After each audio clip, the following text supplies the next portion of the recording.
কোন দিক থেকে শুরু করব কিছুই বুঝতে পারছি না, আর কি ইন্ট্রো দেবো সেটাও বুঝতে পারছি না।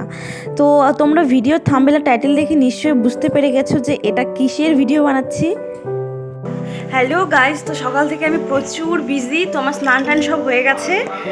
তো এখন আপাতত নর্মাল এই শাড়িটাই পরেছি, পরে সুন্দর করে সাজবো। আর হচ্ছে এখন আমাকে আমার বোন আলতা পরিয়ে দিচ্ছে।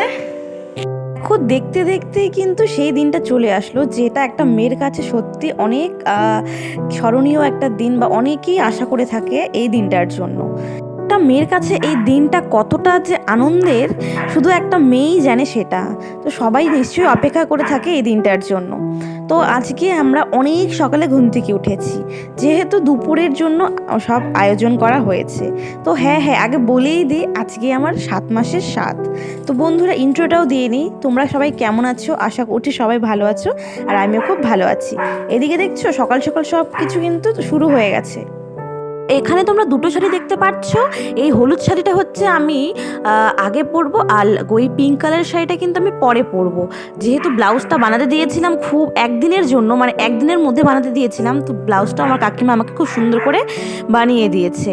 আর এইদিকে না অনেক নিয়ম, তো যেহেতু প্রথমটাই আমার কাছে নতুন, তাই আমি কিছুই জানি না। তো আমার ঘরে দুটো শাড়ি ছিল, একটা তো সাধের জন্যই কিনেছি, আর এই দেখো হলুদ শাড়িটা আমি পরে নিয়েছি। এটা ঘরে ছিল, মানে সবসময় নতুন শাড়ি আমার কাছে কিন্তু থাকে। তো এখানে নাকি কি নিয়ম, যে সুতির শাড়ি পরে তারপরে হচ্ছে আমার শ্বশুরবাড়ির নিয়ম যে দুধ কলা খেতে হয়, বাইরে দাঁড়িয়ে শাশুড়ি মা দুধ কলা দেবে খেতে, সেটাই নাকি খেতে হয়। আর 5 জন মিলে ধরে রাখবে আমাকে, মানে এইরকমই কিছু রিচুয়াল আছে।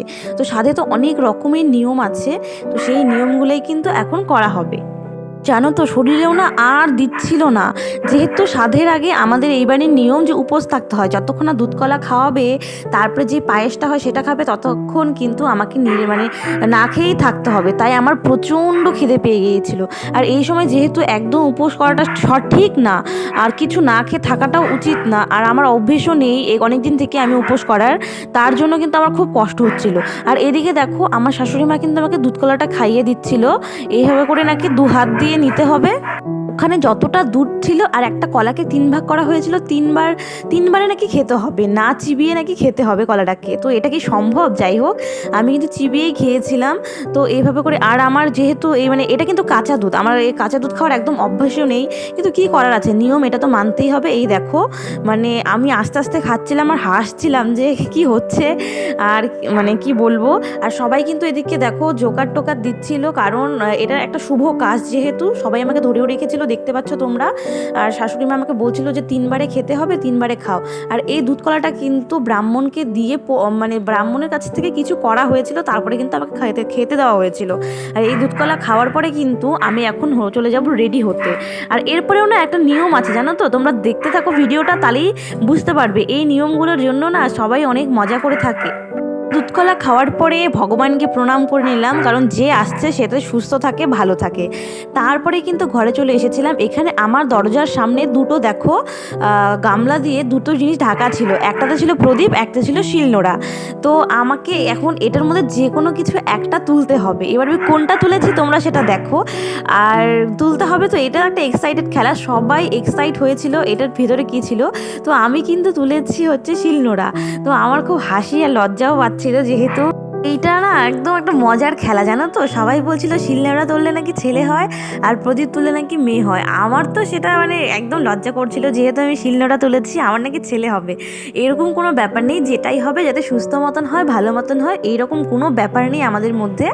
তো যাই হোক, যেহেতু একটা নিয়ম বা খেলার মধ্যে পড়ে, তো এটা করে তারপরে নাকি শাশুড়ির হাতে দিতে হয়। আমি দেখো দিচ্ছিলাম, আর ওই শিলনোড়াটাকে না ওরা বাচ্চার মতো করে আদর করছিল, তারপরে এর কোলে দিচ্ছিল, এটাই নাকি নিয়ম। আর দেখো সবাই কত মজা করছিল, কি বলছিল, আমার তো খুব লজ্জা করছিল।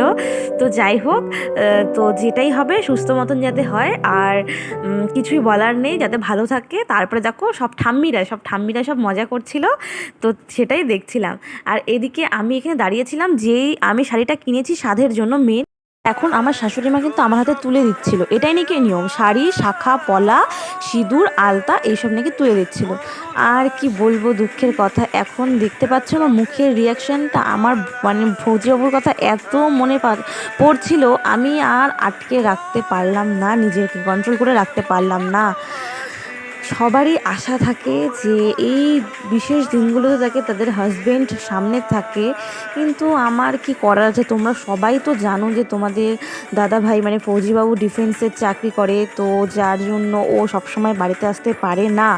তারপরেও আমাদের সবার আশা থাকে হয়তো এই অনুষ্ঠানে আসতে পারবে, কিন্তু বরবাবু ছুটি পায়নি। অনেক চেষ্টা করেছে কিন্তু ছুটি পায়নি, তার জন্য কিন্তু আমার ভীষণ মন খারাপ করছিল।